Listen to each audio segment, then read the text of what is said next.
The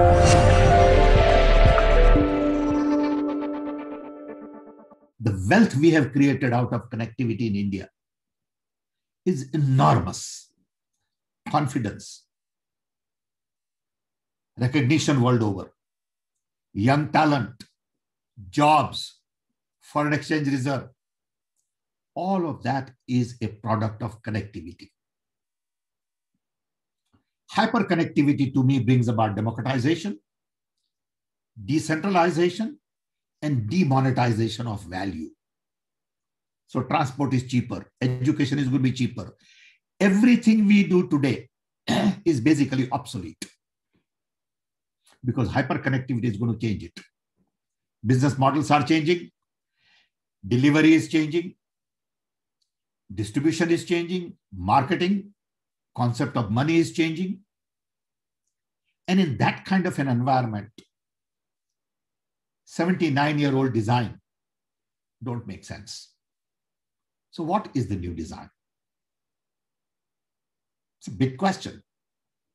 So when I started looking at this, I realized that 7 tipping points started changing the impact or started having impact on the design. First one was decolonization led by Mahatma Gandhi. The entire world got decolonized in just about 20 years. Second one was rise of China. No one had ever thought that China would rise the way China has been able to rise in the last 30 years. Third was fall of Soviet Union. Because when the design was conceived, we had a bipolar world. You had US and you had Soviet Union. There were checks and balances. After Soviet Union, there was a unipolar world. US was the only leader. Then came democratization of technology simultaneously. For example, transistor was born after the design was conceived. And the revolution transistor brought in connectivity, communication, control, automation, robotics, all that makes old design look obsolete. Then came with technology inequality. Technology also brought a lot of inequality. Very few people became very rich and lots of people remained sort of poor. And finally, 9/11 changed everything. 9/11 was a response to a unipolar world. I believe there wouldn't have been 9/11 if there was Soviet Union side by side with US.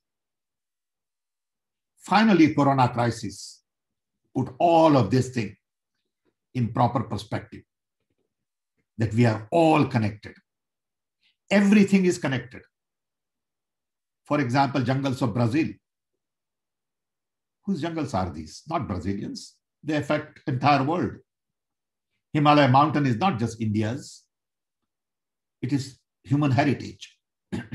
So our rivers, our ocean, our space, our environment, it is everybody's concern, everybody's property. So when the last design was conceived, there were 5 fundamental issues, according to me. First, democracy. The idea was to propagate democracy, empower people. Second, human rights. Third, capitalism.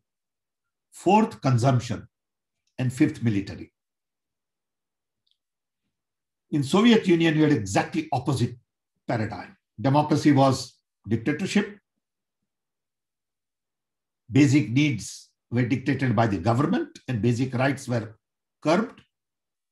Human rights. Consumption was controlled. Capitalism was rejected. And public sector was the only answer. The only common was military. Everyone wanted to build military infrastructure because the mindset was still that of World War. That only way to bring equality is to fight. Violence was propagated with guns and machine guns and tanks and atomic bombs and all that. So then this design did well. But to me, there are only two things that matter in life: planet and people. And Corona crisis brings that into focus, that nothing matters.